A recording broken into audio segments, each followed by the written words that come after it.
Hello everyone, this is Teacher Jeb and welcome to my channel. Kung isa kang Filipino aspiring teacher na gustong magtrabaho abroad, especially sa Thailand, then this video is for you. Sa video na ito, pag-uusapan naman natin kung magkano nga ba talaga ang amount na dapat mong i-prepare to start a job dito sa Thailand. Kung isa ka sa mga curious about it, panoorin mo ang video na ito hanggang dulo. Disclaimer nga lang po pala, ang isi-share ko sa inyo ay pawang personal experiences ko lang po getting this teaching job through direct hiring. Unang-una will be your plane ticket. Kasi dito sa Thailand, once hired ka na, hindi lahat ng schools magpo-provide sa'yo ng pang-plane ticket mo. As per experience, I booked my own flight at around 4,000 to 5,000 pesos. Depende na sa available amount by that time. Mag-budget ka na lang ng around 10,000 to 15,000 kasi hindi ka naman sigurado na makakakuha ka ng cheaper price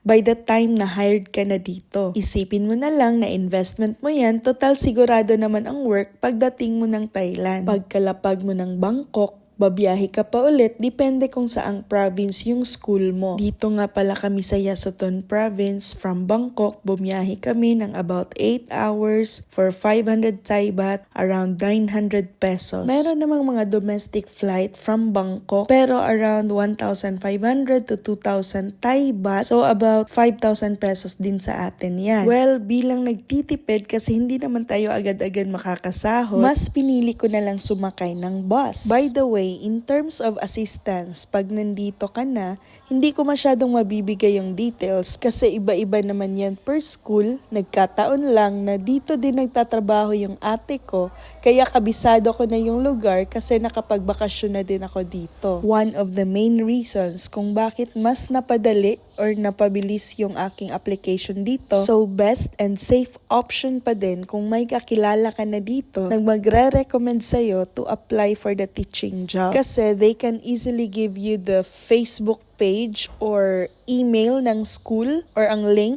kung saan ka pwedeng mag-send ng iyong resume. But don't get me wrong kasi marami din naman talagang mga sumakses na nag-try maghanap ng trabaho through Facebook pages ng mga group na teaching job in Thailand and adjarn.com at iba pa. Pangalawang dapat mo talagang paghandaan ng budget is ang house rent. Very helpful naman yung mga Thai teachers kung sakaling wala ka talagang kakilala, tutulungan ka naman nila na maghanap ng bahay. So around 3,000 to 5,000 Thai baht per month yung bahay dito. Nasa mga 6 to 8,000 pesos sa atin yan. So times 2 pa yan kasi 1 month advance and 1 month deposit.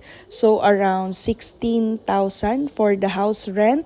So ipagpalagay mo na lang na 20,000 yung ihahanda mo talaga kasi magbabayad ka pa ng electric bill at water bill mo, di pa tayo sa sahod by that time. Need mo pang bumili ng mga basic needs na mga gamit at saka yung allowance for food for the first month. Pangatlo is yung gagamitin mo for transportation. Nakabili naman kami dito ng second-hand na motorcycle, around 5,000 to 8,000 Thai baht. Nasa mga 10 to 15,000 pesos sa atin yan. Pero kung malapit lang naman sa school, or swerte ka na kung makakuha ka ng bahay na nasa loob talaga ng school, mas maigi yon para mas makatipid ka.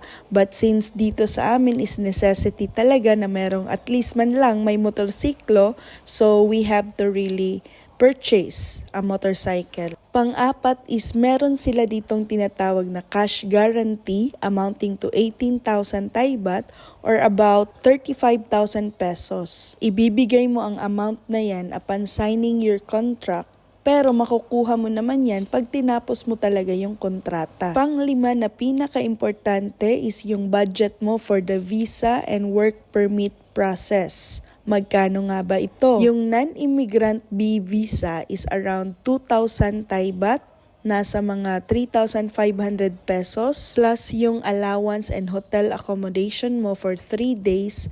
Kung nag-exit ka ng Thailand, required na yon na you have to stay for 3 days sa bansa kung saan ka mag-e-exit. Like for example sa amin, dun kami sa Laos, sa Vanaket kasi yun yung lugar na pinakamalapit dito sa amin. Makakakuha ka naman ng hotel na 500 Thai baht per night So 1,500 Thai baht for the whole 3 days. About 3,500 din yan kung sa peso. Plus allowance mo pa, yung kain mo doon for 3 days at yung mga pamasahe. So you have to really prepare about 10 to 15,000 pesos again for this para lang sigurado na hindi ka makukulangan ng budget. After mong kumuha ng non-B visa, next thing to do is yung sa KRUSA pa or parang PRC sa atin sa Pinas. Ngayon, meron ng 1,000 Thai baht na fee for that, about 2,000 pesos din yan sa atin. After that, that's gonna be the time na pwede ka nang kumuha ng work permit.